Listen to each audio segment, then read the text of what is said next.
Alright everybody, let's talk concavity, points of inflection, and this thing called the second derivative test for max min. First of all, concavity basically refers to the curvature of a function or relation.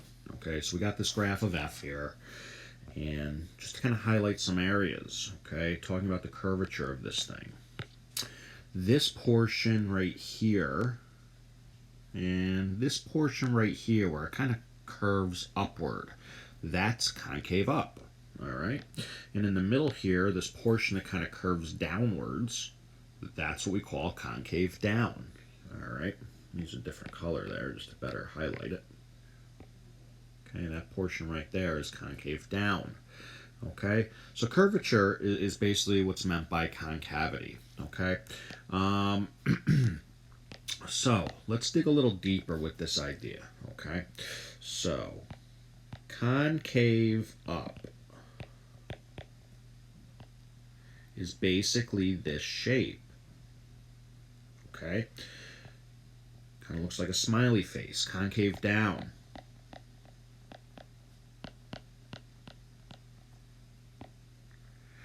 is basically a frown or a rainbow looking shape. Okay, now, you know, in general, you might not always see like the entire U shape or upside down U shape. For example, if I think of like the graph of square root of x, that would look something like this. Okay, that never makes a complete U, but this portion is always concave down. All right, so square root of x function is always concave down. It doesn't make a complete U, but it's got that basic curvature to it. Okay, so concavity refers to the curvature.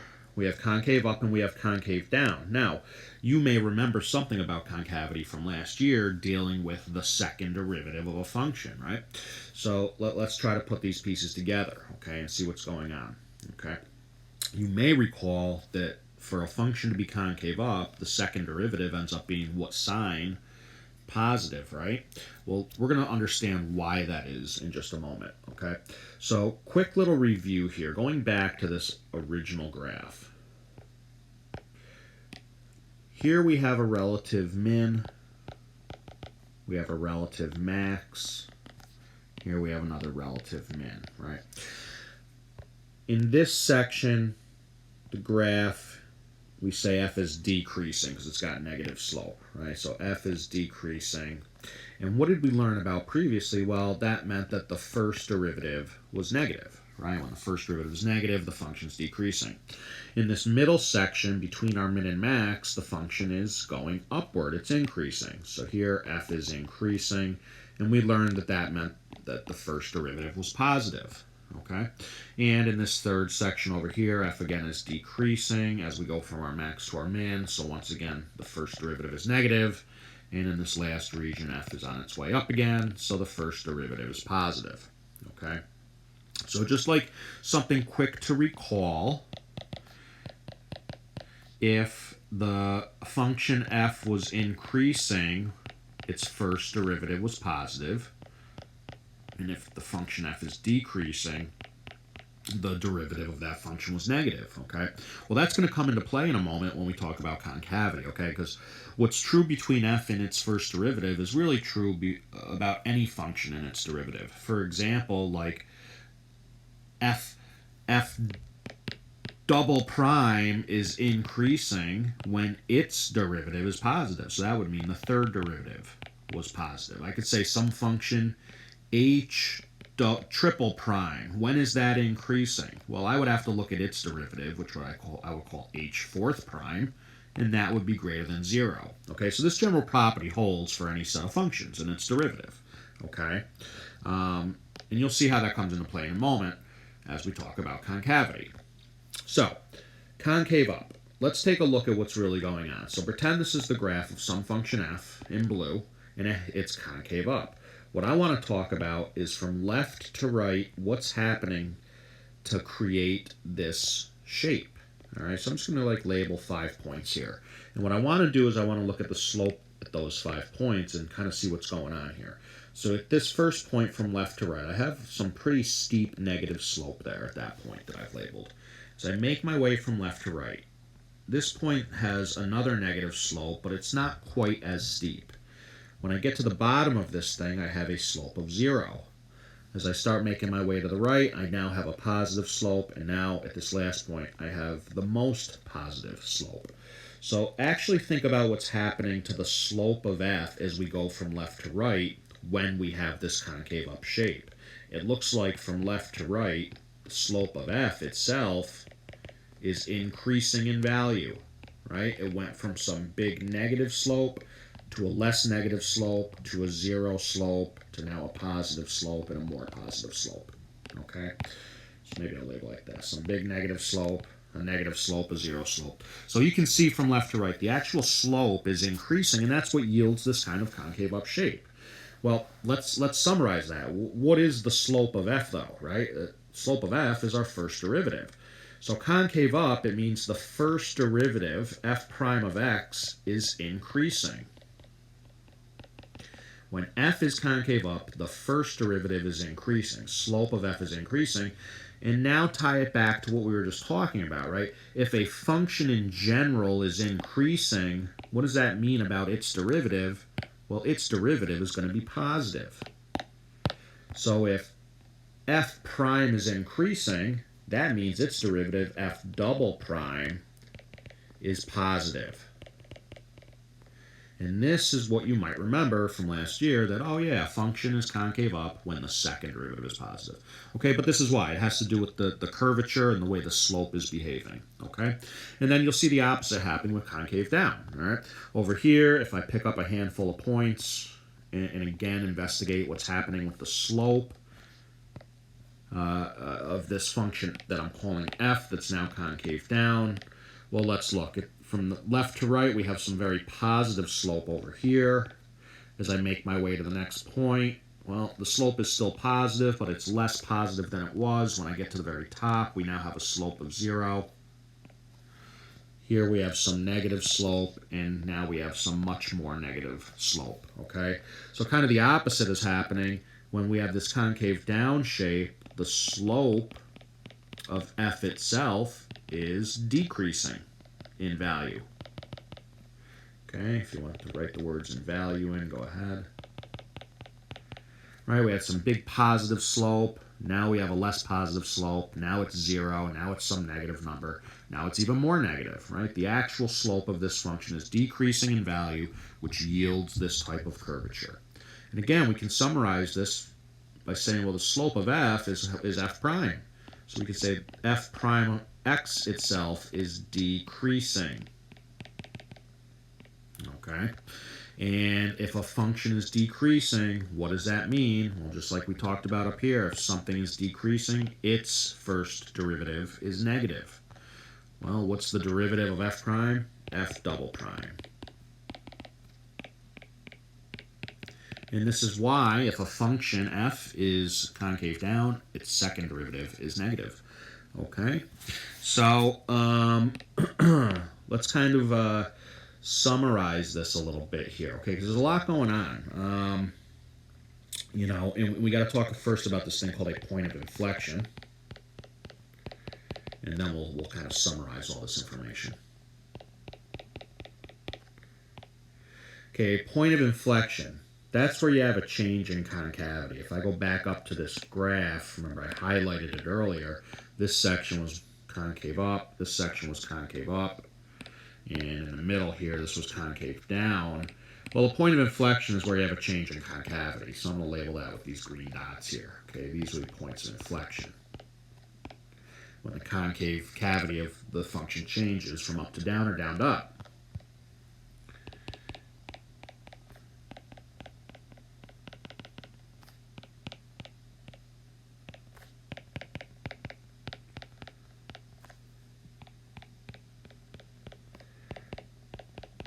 Okay, so that's when we get a point of inflection. Okay, and think about what's happening to get a point of inflection. Well, what's happening with f double prime? The second derivative must be changing from positive to negative, or vice versa. Okay, so f obtains a point of inflection at x values where f double prime of x changes signs. Okay, it's not necessarily just where f double prime of x equals 0. There has to be a change in sign here. Okay, typically f double prime will equal 0 if it's changing signs, but just because it equals 0 does not mean you have a point of inflection. It has to change signs. Okay, it's a change in curvature from up to down.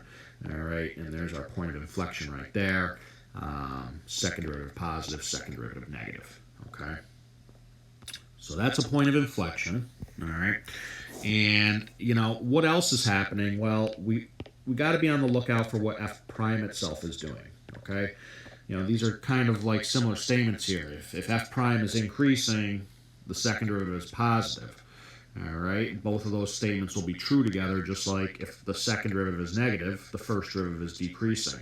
So we get a point of inflection, you know, as we bounce between these two things. Well, we're going to get a point of inflection as f prime bounces between doing these two things as well. So we also get points of inflection when f prime of x changes between increasing and decreasing.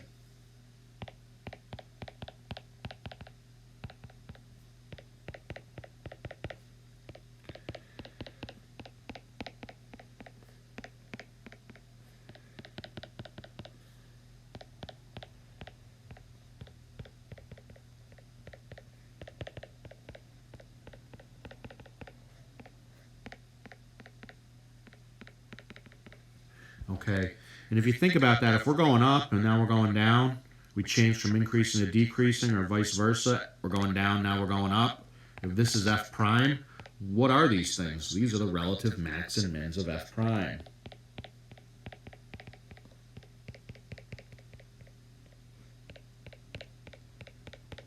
Okay, so you know, for you know, what should be a relatively simple idea, the curvature of f double prime positive, f double prime negative.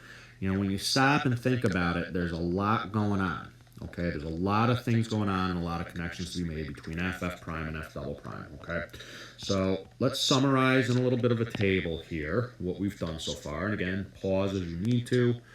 Rewind and think about questions you may have and reach out to me, okay? But I'm going to put together a little table here. We're going to have f prime, and f double prime. And we're going to basically say, well, what's going on if it's positive, if it's negative, and if we change signs.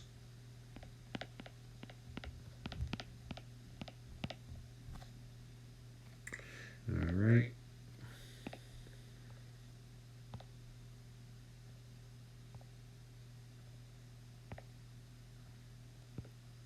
Okay, so if a function f is positive, what does that mean? Well, it means it lies above the x-axis, right? That's for a function to be positive. The y values are positive, okay? For a function to be negative, it's going to lie below the x-axis. And what happens then as f changes signs? It's going from what? Either above to below or from below to above the x-axis, right? It's crossing over the x-axis. Okay, so that's what happens to a function in general as it's positive and negative and changes signs. Well, what's going on when the first derivative is positive? Well, when the first derivative is positive, what did we learn? The function f is increasing, right? And if a function's derivative is negative, f is decreasing. All right? And if a first derivative is changing signs, that's where we get our max mins. We're going up to down or down to up. We get our max mins, okay? What did we say? F prime positive to negative, f obtains a relative max. When f prime changes negative to positive, f obtains a relative min. Okay? And now with the concavity. If f double prime is positive, what does that mean? It means f is concave up. Right? It also means that f prime is increasing. Okay? And if f double prime is negative, we learned that f is concave down. and it also means that the first derivative is decreasing.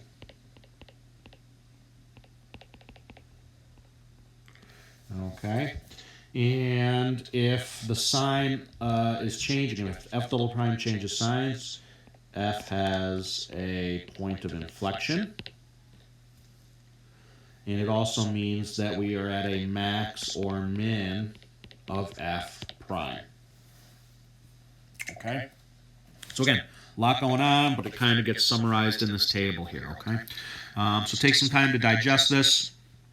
And when you're ready, let's take a look at some examples, okay? We'll do a bunch. Okay, first up, suppose f of x is x cubed minus 6x squared plus 9x plus 2, okay? We're going to find any relative max, min, determine where f is increasing and decreasing, find any points of inflection, and determine intervals where f is concave up or down. All right, so we're going to do a bunch. All right, kind of figure out everything there is to figure out about this function, okay? So for max and mins, and where f is increasing and decreasing, we'll focus on the first derivative, and for the points of inflection and concavity, the second derivative, okay? And I'm actually going to show you two ways to determine max mins, and that's going to be this thing. The second way is going to be this thing called the second derivative test for max min. It's just another way to test for max and min on top of what we already know, okay? But you'll see that in a moment. Okay, so look, first derivative of this thing is not too bad. 3x squared minus 12x plus 9. Okay, so to figure out max min, increasing, decreasing, we'll set this equal to 0. I can factor out the 3 and refactor. Okay, so we get critical points at x equals positive 1 and positive 3. Okay, so this is the first derivative test for max min. This is what we're familiar with. All right, we make our number line, put my numbers on there from left to right. Here's x, here's f prime. So f prime is 0. If I take a number less than 1 and I plug it in, it looks like I'm going to use this factored form to test with. I'll get a negative times a negative, which is a positive, so f is increasing. If I take a number between 1 and 3, like 2, I'm going to get a positive times a negative. Negative, f is decreasing, and a number bigger than 3, I get a positive times a positive for f prime. So we're increasing again, okay? So, I mean, we've got a lot of information right here. We can see f is increasing from negative infinity to negative 1, and from 3 to infinity, f is decreasing in between. Okay, and we can see where we have a relative max at 1 now.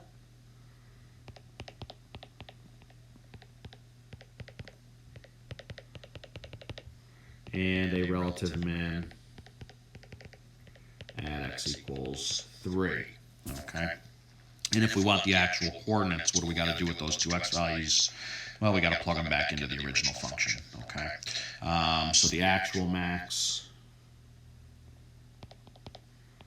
is 1 something. The actual min is going to be 3 something. And we can plug those back into the original function here. Let's see. If we plug 1 in, that's not bad. 1 minus 6 is negative 5. Plus 9 is 4. Plus 2 is 6. So there's our relative max. If we plug 3 in, what are we looking at here? 27 minus 54 is negative 27. Plus 27 is 0. So 2 is our min, 3, 2. Okay, again, take your time with that stuff. Use a calculator to get the y values. That's not really kind of the point here. But look, we've got all this information, and this is using the first derivative test like we did in the previous lesson to do that, okay? Let's take a look at the second derivative now. Okay, taking the derivative of f prime, we're going to get 6x minus 12. And again, we really care where this is positive and negative. That'll tell us where f is concave up and down. So very much like the first derivative, we're going to set this equal to 0 and, you know, looking for sign changes here. So it looks like we're going to get x is 2. Okay, so I'm going to make a number line. There's 2, here's x, here's f double prime this time. Same idea now, I'm going to test the sign of f double prime in the different regions, okay? So if I plug a number less than 2 into f double prime, like 0, I get back a negative. That's going to be negative. So what does that tell us? Well, if that's negative, it tells us that the function f is what? Concave down. So I draw this little symbol in there. If I take a number bigger than 2 and I plug it in for x into the second derivative, like 3, 18 minus 12 is positive, we're now concave up. And because we have a change in concavity, we see we have a point of inflection at x equals 2. Okay? And so, you know, we looked at the second derivative to determine the concavity. Now, if we want to answer the question, we're going to say, look, f is concave up on 2 to infinity. F is concave down on negative infinity to 2. F has a point of inflection at x equals 2, and the actual point of inflection is 2 comma, and again, so we plug 2 in, 8 minus 24 is what? Negative 16 plus 18 is 2 plus 2 is 4, if I've done that correctly. But if I'm wrong, somebody can call me out on that. Okay, but there would be the point of inflection, 2 comma 4. All right, so, you know, relatively easy with a polynomial. We started with this cubic polynomial, you know, and it was set up so we could factor everything nice and neat. All right, and we get these kind of nice results here, okay? But look, that's the idea for finding concavity. Check the sign of f double prime. If it's changing sign at a point where the function is defined, like it does here at 2, we're going to have ourselves a point of inflection. Okay, just to now double back on this thing called the second derivative test for max min. All right, so I'm going to kind of reference what's over here again. But this is just a different way to do it. Second derivative test for max min. Okay, we can actually analyze the second derivative to determine whether we have a max or min, okay? Notice we had a max at x equaled 1, we had a min at x equaled 3, right? So, you know, if we kind of come back to this graph, this up here that I was talking about, all right, think about it. When do we get a max or a min? Well, this graph of f in blue has a min on it, doesn't it? Notice there's a min right there, okay? Well, there's a couple things going on. One, there's a min because the slope changed from negative to now positive. So as we go from a negative slope to a positive slope, we hit that slope of 0 in between, right? Well, a slope of 0 coupled with the fact that we have a concave up curve. Where's the only place on a concave up curve that we can possibly have a slope of 0? Well, right at the very bottom of it, right at a minimum. Okay, and if we think about when something's concave down, you know, if a function's concave down, where's the only place we have a slope of 0? You can see it right here, right up at the top. Okay, and this is, in essence, what the second derivative test gets at. It says, if there are places where you have slopes of 0, but you know the function is concave down, well, then that's got to be a max. Okay, and vice versa for concave up. So let's summarize it down here, okay?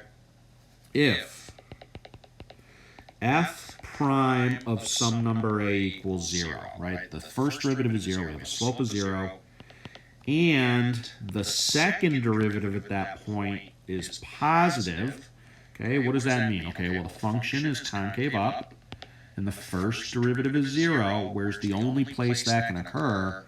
It's got to be at the bottom of the function, at a relative min. Okay, so if f prime of a is 0 and f double prime of a is positive, then x equals a gives a relative min to f. Okay, that's one note. The second note, going the other direction. If the first derivative at some point I'm calling a is 0, and now the second derivative is negative at that point, so we have a function that's concave down. The only place we can have a slope of 0 will be right at the top of that thing. Okay, then x equals a gives a relative max to f.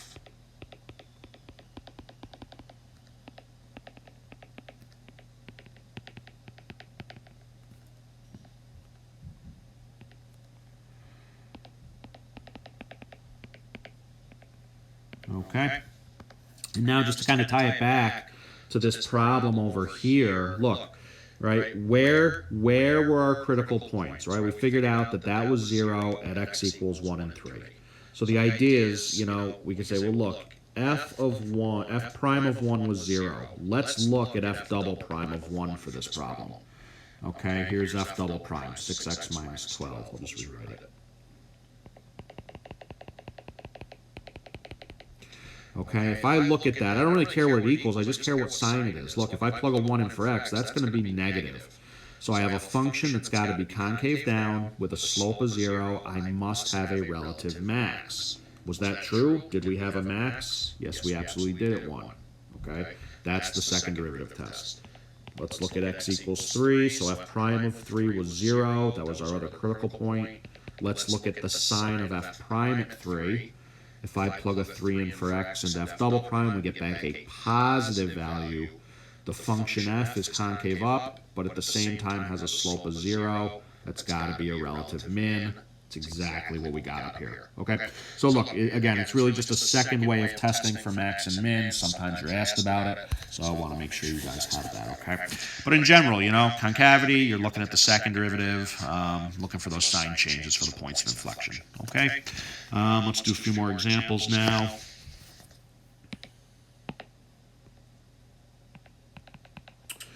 All right, suppose f of x equals x times e to the x. Let's find any points of inflection. Okay, so here we're simply dealing with points of inflection, so we don't really care about all the details like we did in the previous problem, but we are going to need to look at the second derivative, right? All right, so think about what you're going to need to use to get to the first derivative here. Well, we're multiplying functions of x, so we're going to have to use the product rule.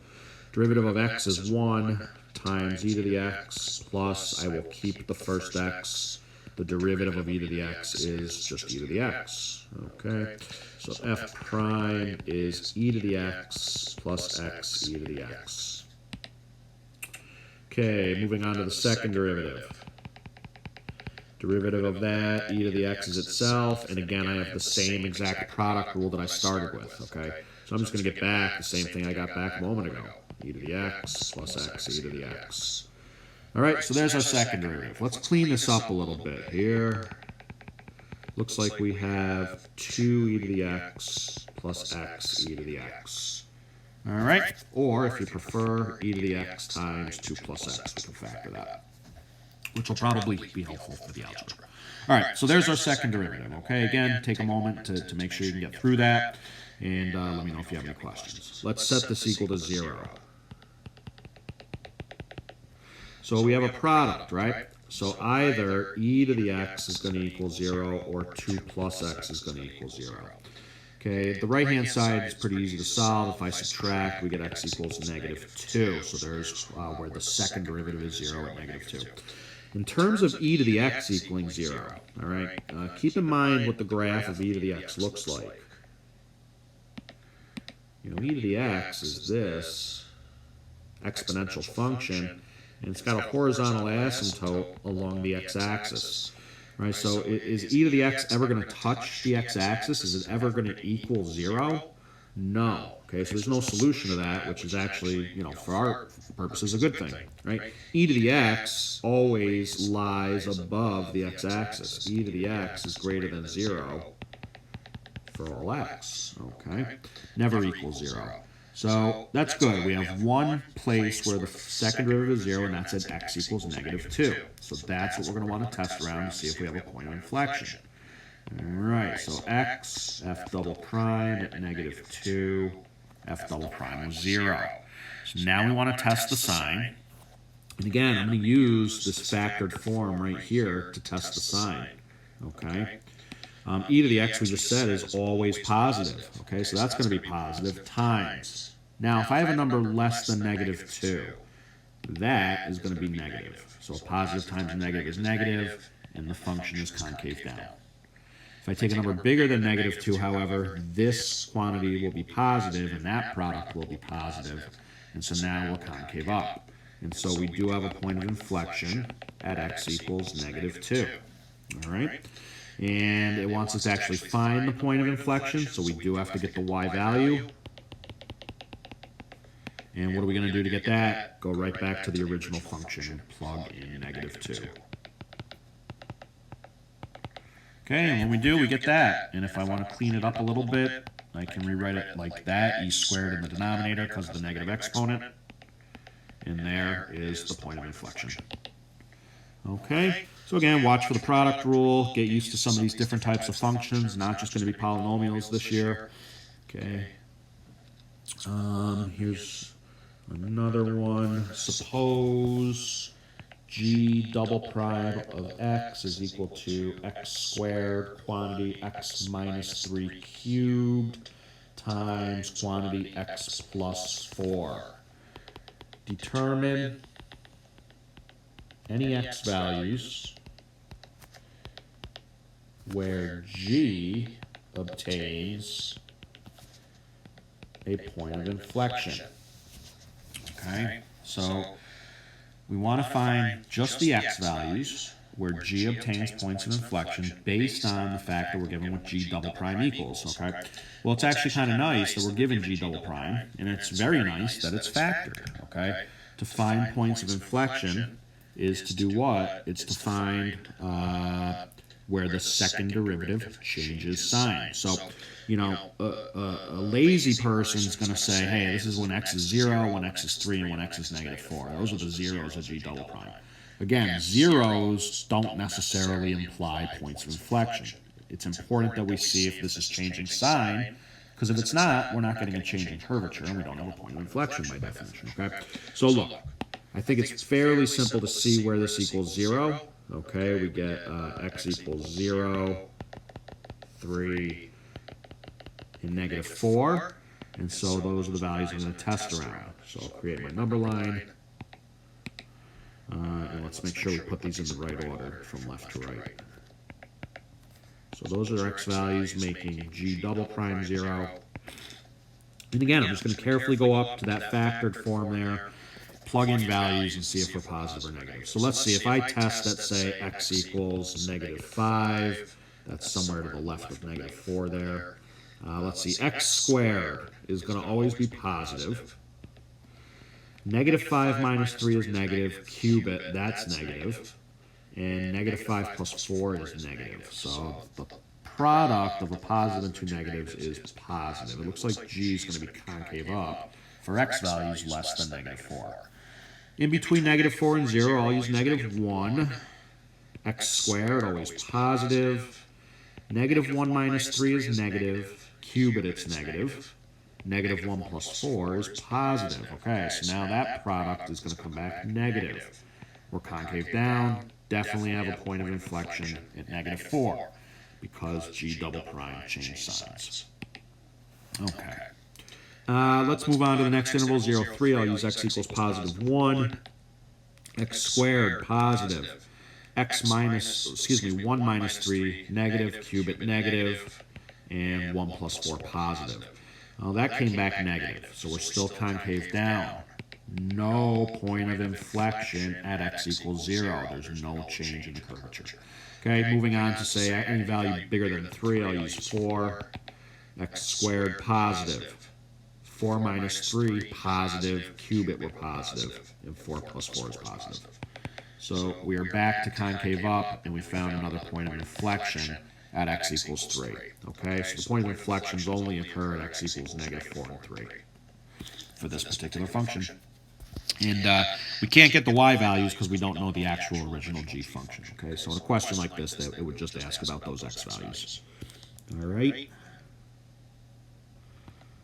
All right.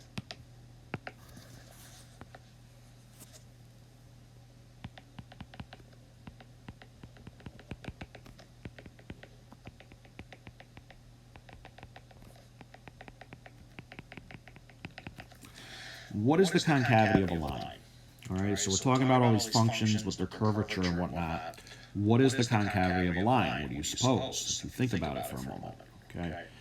What kind of curvature does a line have, right? Well, it really doesn't, okay? In a numerical sense, what do you suppose that makes the value of the second derivative? Let's find out. Well, look, we can write any line as, say, like y equals mx plus b. So I'm going to represent a function, some linear function, y equals mx plus b. Okay, we just have some arbitrary linear function, slope m, intercept b. Let's take a look at the derivative. Well, the first derivative of m times x is what? Just m, and b is a constant, so that goes away. And looking at the second derivative, m is just a constant, so its derivative is 0, right? So a line has no concavity, which makes sense, right? It has no curvature, and numerically that would just be a value of 0. Okay, so just wanted to throw that out there quickly. Let's maybe take a look at, say, one more function algebraically, and then we'll do a graphical problem and wrap up the lesson.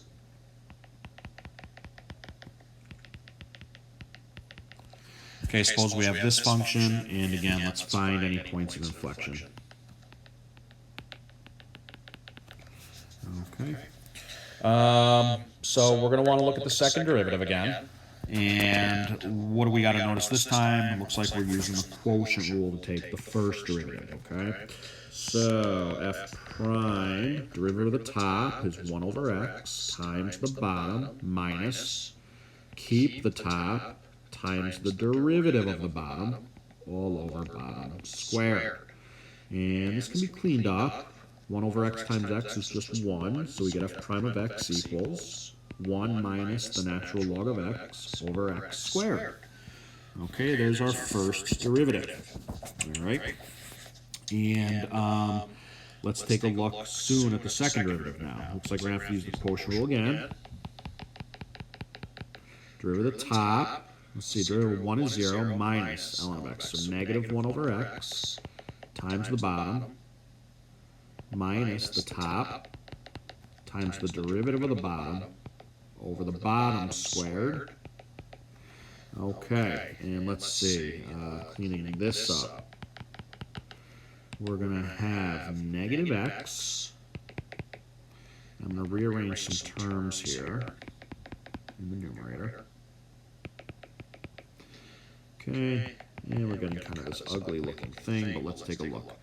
If I distribute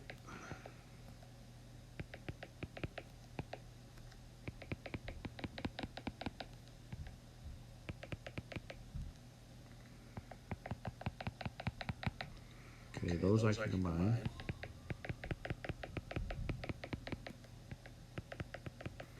And what else can we do? We can factor an x out of the numerator. And we can simplify that and drop that down to the third power in the denominator. So it wasn't that a good time. And we have negative 3. I'll write it like this. 2 ln of x minus 3 all over x cubed. And there now is our second derivative, okay, barring any unforeseen mistakes, okay? So a little more tedious than perhaps some of the others, but good practice, okay? And one thing to make note of this function is, look, ln of x, and just kind of know this, is only defined for x greater than 0. So all of our work is only going to be on the open interval from 0 to infinity, all right, since that's the domain of the function. Notice we also have a 0 in the denominator, which means it's undefined at 0 as well. But just remember, for ln of x, the domain, x greater than 0. If you think about the graph, looks like this.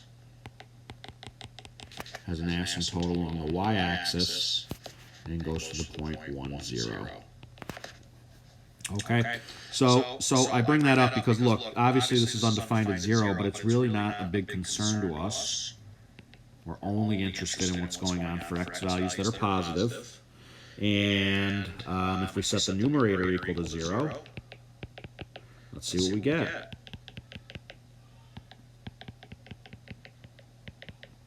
Okay, and how do we get rid of an ln? Well, we actually make both sides a power of e. This is some pre-calc algebra you probably haven't seen in a while. Those cancel out, and x is equal to e to the 3/2 power. So there is where the second derivative would be 0. E to the 3/2 power, some positive number, whatever that equals, okay? And again, if we want a point of inflection, we have to see if this thing is changing signs around this value, okay? Now again, keep in mind, this is some positive number, all right? That thing is certainly going to be positive, right? In the denominator, if I put any positive number, even a little less than this or a little bigger than that, that denominator is going to be positive. So I'm really only interested in what's happening with the numerator. Is the numerator changing signs here? And the point of this example, one, is to be careful using the quotient rule, but it's also important to know how to test these things, you know, with these weird values, okay? In the numerator, we have 2 ln of x minus 3, all right? And I need to test the sign of that around e to the 3/2. So, you know, LNs and E's go very nicely together. And so what I'm going to do is I'm going to test powers of E that are bigger and smaller than e to the 3/2. So if you think about it, what's a number smaller than 3/2? 1. So I can use e to the first power. That will be smaller than e to the 3/2. What's a number bigger than 3/2? 4/2 or 2.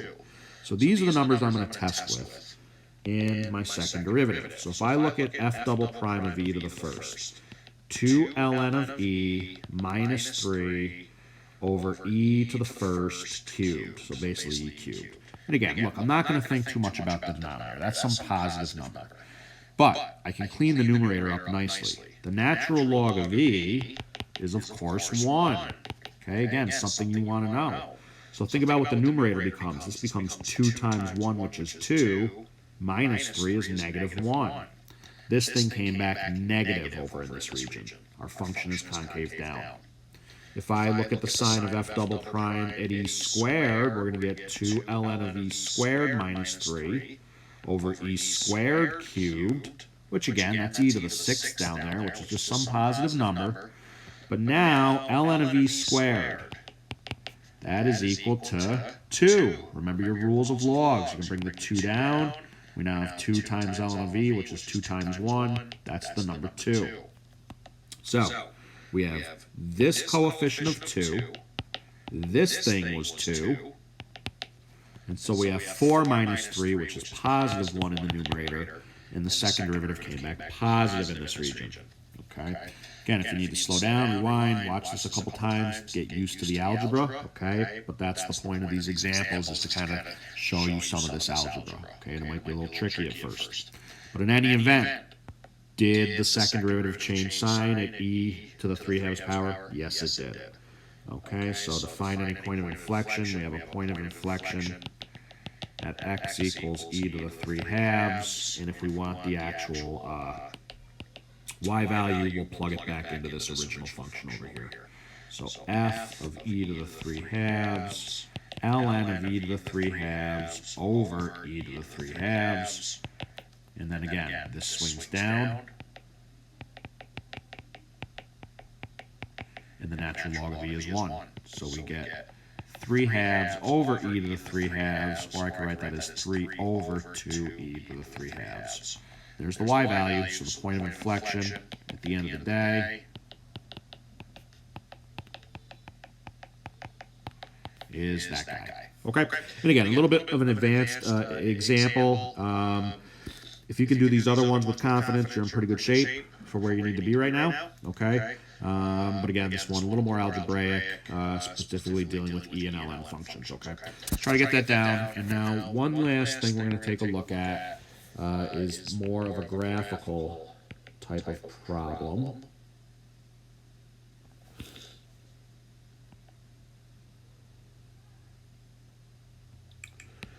All right, and so let's suppose we have some functions doing this kind of thing.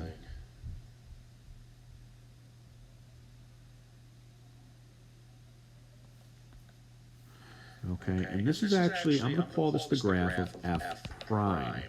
Okay, this is the graph of f prime of x. And I'm going to label some points. This is going to be -2, -1, 0, 1, 2, 3, 4, 5, 6. So my spacing's not perfect, but that's where I want those x values, okay? Corresponding to those different points on f prime.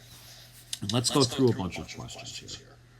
Okay, based on the graph of f prime, answer the following.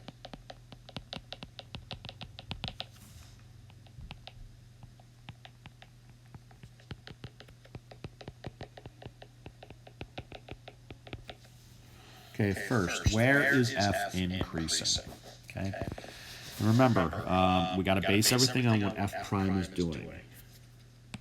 F increases when the first derivative is positive. Okay, f prime greater than or equal to 0.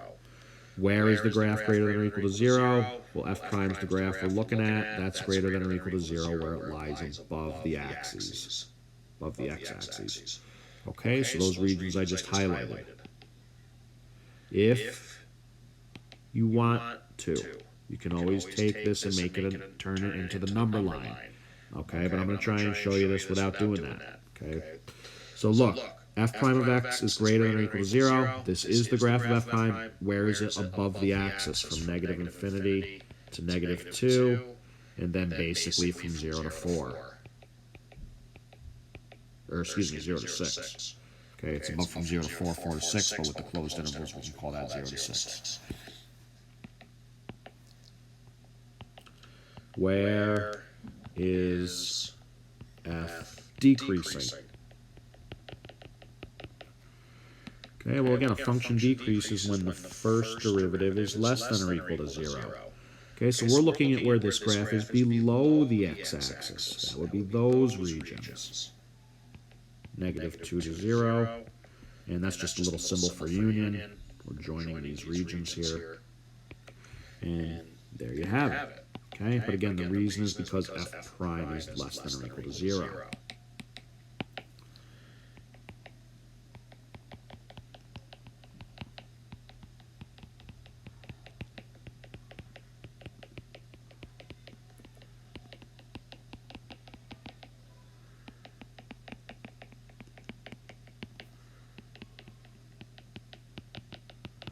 Okay, at what value or values of x will f obtain horizontal tangents? What is a horizontal tangent? Okay, a horizontal tangent means the slope of f is 0. Well, what's the slope of f? Well, the slope of f is f prime, so we're specifically looking where f prime of x equals 0. Okay, so that's at -2, 0, 4, and 6. That's where the graph of f prime equals 0 when it touches the x-axis.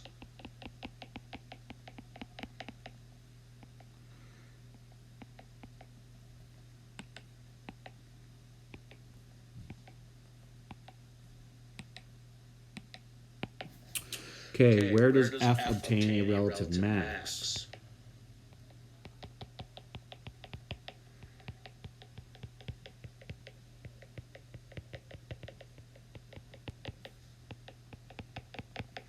Okay, when do we get a max? We get a max when f prime changes from positive to negative. Okay, and when does a graph change from positive to negative? When it changes from being above the axis to below. That's at -2 and +6. Okay.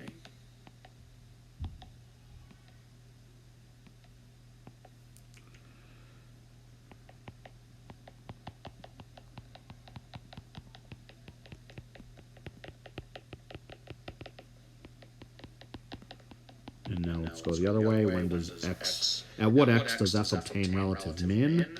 We get a min when the first derivative changes from negative to positive. Okay, and when does a graph go from negative to positive? When it's below to above. There's only one place that occurs here, and that's at x equals 0. Okay. And again, look, if you find it more helpful, you can take the graph of f prime, turn it into this number line of f prime. Find the zeros.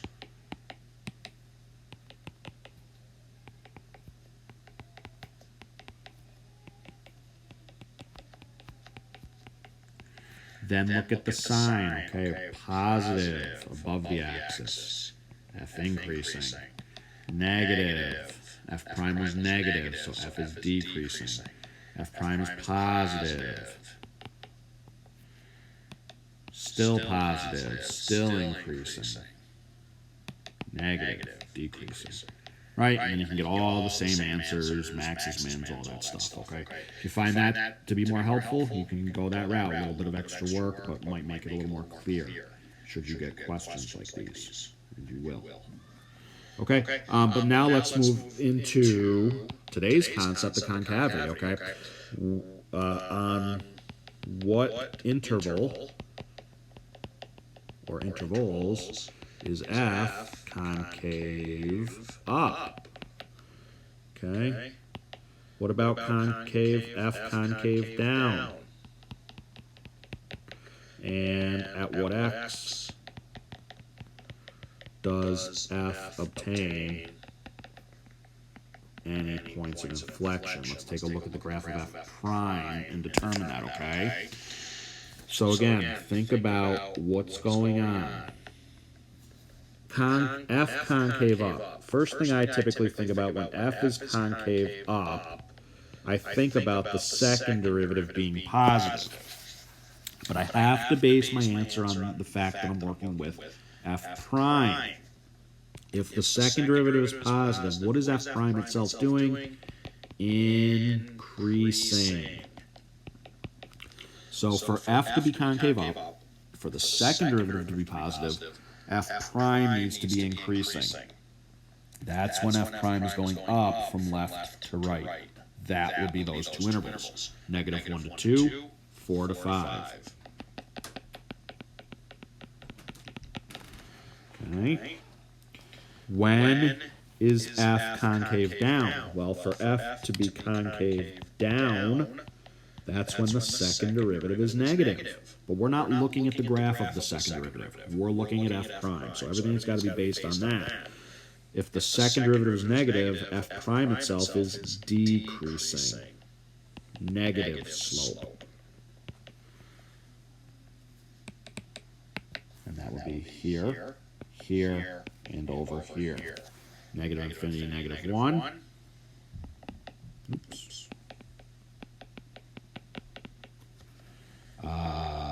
Looks like 2 to 4. And then again from 5 to infinity. Okay. And where does x obtain any points of inflection? F point of inflection. F double prime changes signs. What does that mean about f prime? F prime changes between increasing and decreasing. Okay? Increasing and decreasing.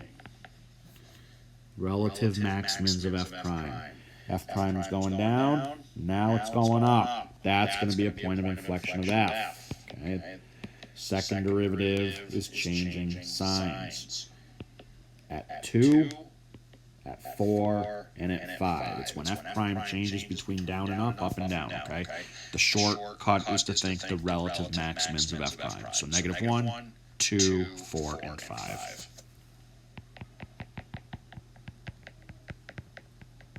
All right, folks, and that pretty much wraps it up. So the large variety of types of questions that are likely to show up on an AP exam, as well as types of problems that we're going to see in this course, okay? So take your time to study these notes. Obviously, reach out if you have questions, and have a great